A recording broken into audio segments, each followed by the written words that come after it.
जैसा कि अभी तक हमें जानकारी मिल रही है कि विभिन्न राजनीतिक दलों द्वारा राजनीतिक बायोडाटा भेजे जा रहे हैं आगामी विधानसभा चुनाव लड़ने के लिए। इसी क्रम में जदयू के वरिष्ठ नेता तनवीर अली से हमारी बातचीत हुई। आइए जानते हैं मुख्य अंश। नमस्कार, सीमांचल न्यूज में आपका स्वागत है। आगामी विधानसभा चुनाव को लेकर खास कार्यक्रम में हम आप तक पहुंचाना चाहते हैं सीमांचल की तमाम चुनावी गतिविधियां।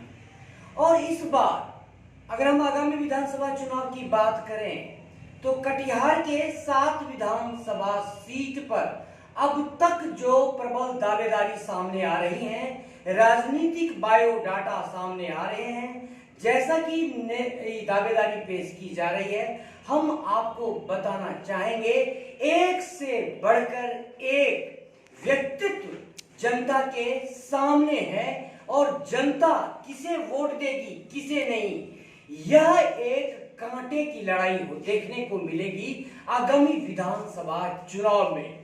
और इसी क्रम में हम आज आपको बारसोई के विभिन्न विधानसभा सीट के कुछ संभावित उम्मीदवारों से मिलवाने जा रहे हैं और साथ ही साथ यह भी बताने जा रहे हैं कि इस बार चुनावी महाभारत में महारथी कौन कौन बनेंगे।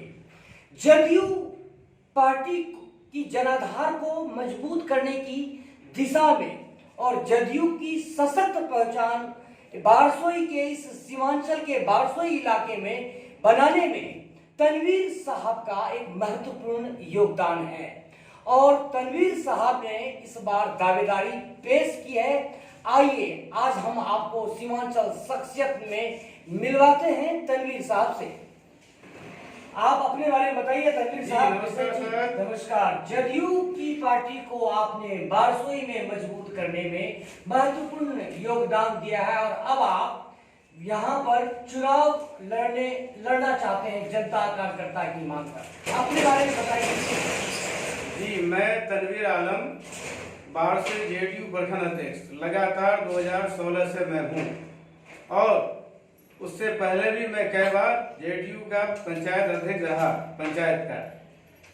तो मेरे कार्यकाल में जो हमारे सहयोगी जनता दल यू के साथियों ने, प्रमुख लोगों ने मेरे कार्यकाल को देखते हुए लोगों ने विचार किया कि पंचायत से इनको आगे लेके जाएं। फिर मेरा कार्यकाल को देखते हुए प्रखंड अध्यक्ष में लगातार 2016 से मैं अब तक बने हूं और जनता दल यूनाइटेड इंडिया गठबंधन का एक साथी है और हम लोगों ने जो बारसोई प्रखंड में 27 पंचायत का प्रखंड है, 17 वार्ड का नगर पंचायत बारसोई है, इनमें जो धार काम करने का काम किया हम लोगों का सरकार के द्वारा, सरकार के कार्यक्रम जो हो रहा है, इसके वजह से लोगों ने काफी हम लोगों को सराहना देता है और लोगों ने जो माननीय नीतीश कुमार जी के कार्यकाल में उनके चौमुखी विकास को देखते हुए तमाम 65 बलरामपुर विधानसभा के लोग एकजुट होकर के माननीय नीतीश कुमार जी का चरणों में सारे अपने जीवन को रखने का करार करता है लोग। और 2020 का चुनाव में हमने अपनी दावेदारी ठोका है। जो लोगों का मुझे अगर लोगों ने यहाँ से चुन के भेजता है विधानसभा के सदस्य बनाने के रूप में, तो मैं अपनी प्रति लोगों ने पूरे 65 बलरामपुर के विधानसभा ने मौका दिया, विधानसभा का सदस्य बना करके भेजा, तो मैं सरकार का एक सदस्य हूंगा।